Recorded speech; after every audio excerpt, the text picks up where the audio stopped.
Hey, it's Lady, and I'm back with another short story about the peculiar 1800s in upstate New York. This one is about folk magic and treasure hunting. Shortly after the War of 1812, the Smith family moved from Vermont to Palmyra, New York, to search for buried treasure. Smith was a money digger and earned a living locating buried treasures which had been left behind by Spanish explorers. In 1816, Joseph rented a home in Palmyra Village, Wayne County, and in 1820 purchased a 100-acre farm in nearby Manchester Township.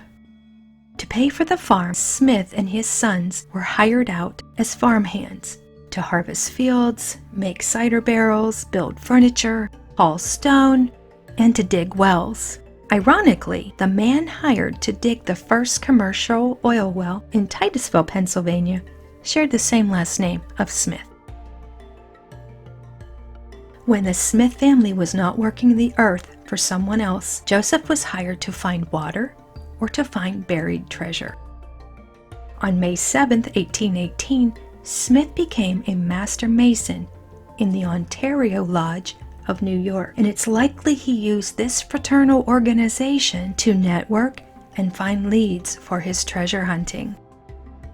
Smith and his sons used divination tools to pinpoint digging locations on nearby farms and apple orchards. According to Smith's neighbor, Peter Ingersoll, Smith believed the best time to search for buried treasure was in the summer, when the heat of the sun would push the buried chest towards the surface. Others believed the best time to hunt was at dawn with the morning dew.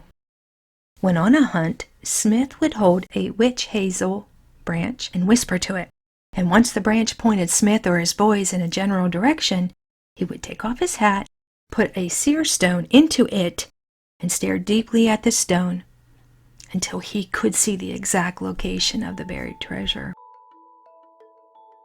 Digging typically happened under the cover of darkness and in quiet, so as not to disturb the evil spirits that held the treasure boxes in their place.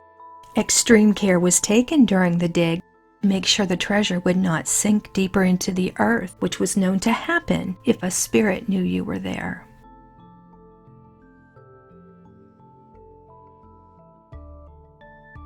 Smith's wife, Lucy Mack, was a firm believer in her husband's ability to find treasure. She assisted when she could and allegedly drew maps and magic circles around dig sites to keep the treasure in place during the excavation. The superstitious family could not prevent misfortune, however, and in 1823, their eldest son, Alvin, died unexpectedly. Now, this son was the primary source of money for the family at the time, and due to his death, the Smiths lost their home. With the kindness of a neighbor who purchased their land, he allowed the Smith family to remain in the farmhouse and to make rent. Treasure seeking became their sole means of survival. In late 1825, Smith was hired by Josiah Stowell to find treasure on the banks of the Susquehanna River in Pennsylvania. After digging with no luck, Stowell's nephew believed Smith to be a con and issued a warrant for his arrest. And Joseph was charged with glass looking, and that charge kept Smith under house arrest. This led Smith's third son, and namesake Joseph, to continue on the Stowell dig. Joseph Jr. was gifted with visions, and at the age of 18, he began to hear voices. During a dig on the Chase property in the fall of 1822, young Joseph found a brown seer stone. He used the stone to look for treasure by putting the stone in his hat and staring into it until the visions of buried treasure appeared.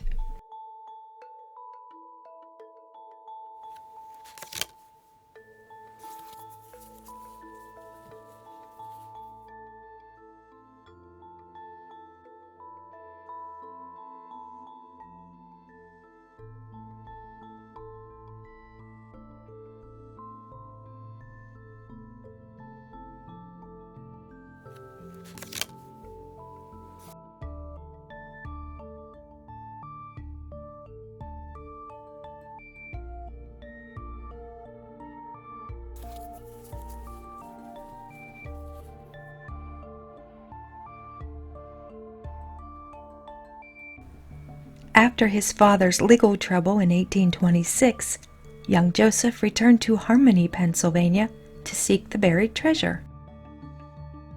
Now, in my opinion, he may have also returned for another treasure, the beautiful Emma Hale. While living with the Hale family on the first dig, young Joseph fell in love with Isaac's daughter. By all accounts, she was attractive, educated, socially connected, and was groomed to marry into a prominent family. Since she was from a wealthy family, she would have been quite a catch, and Smith expressed his interest in Emma, but was turned away by her father for having little to no means. During the return trip to Harmony, young Joseph asked Hale to marry his daughter.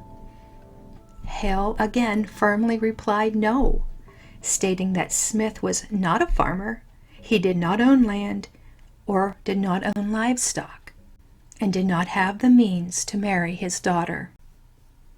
Joseph quickly replied that he was now wealthy, having just months before found a buried treasure of gold in Palmyra, New York. Apparently, young Smith had been visited by an angel named Moroni, who led him to a buried treasure in a grove of trees near his home. And he was led to the treasure, but the angel warned it had to remain hidden. It could not be excavated or for anyone else to see. The impressionable and lovesick Emma believed Joseph's story, and without her father's consent, she returned to New York with Joseph and married him in January of 1827. Now, later that year, on the fall equinox, and with the help of Angel Moroni, young Joseph dug the treasure from the earth.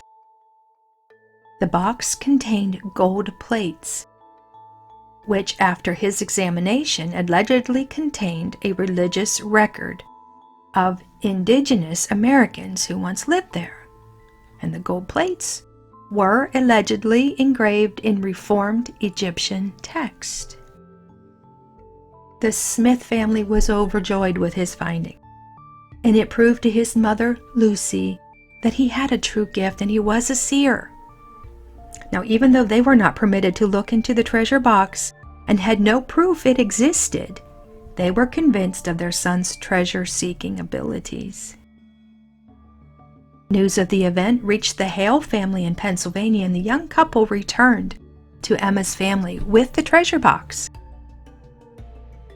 The box was closely guarded by Smith during his visit,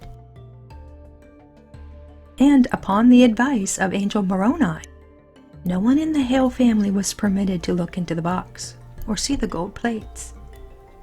So Smith hid the box in the woods while the couple remained with the Hale family.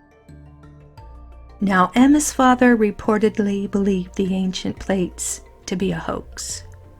According to Hale, Smith put his magic stone in his hat, pretended to read it with the hat over his face, all the while the gold plates were buried in the woods. Perhaps to convince his father-in-law, Smith later brought the plates into the home, but hid them behind a blanket when transcribing them. Using another divination tool called a Urim and Thummim, which Smith said was buried with the plates, allowed him to read the text, while his friend Martin Harris wrote down the translation. Now, Harris, who sat opposite Joseph Smith at the table, with a blanket between them, could not see the golden plates, but believed 100% in his friend's discovery. The transcription was completed, and by the late 1830s, the entire Smith family moved from New York to Kirtland, Ohio. From there, they moved to Far West, Missouri, later relocating to Nauvoo, Illinois, where the elder Smith died on September 14, 1840. His wife Lucy went on, later to become known as the mother of the prophet Joseph Smith of the Church of the Latter-day Saints. This is the hill Cumorah in Palmyra, New York. In this grove of trees, Joseph Smith Jr. found his buried treasure, the golden plates, that he later transcribed into the Book of Mormon.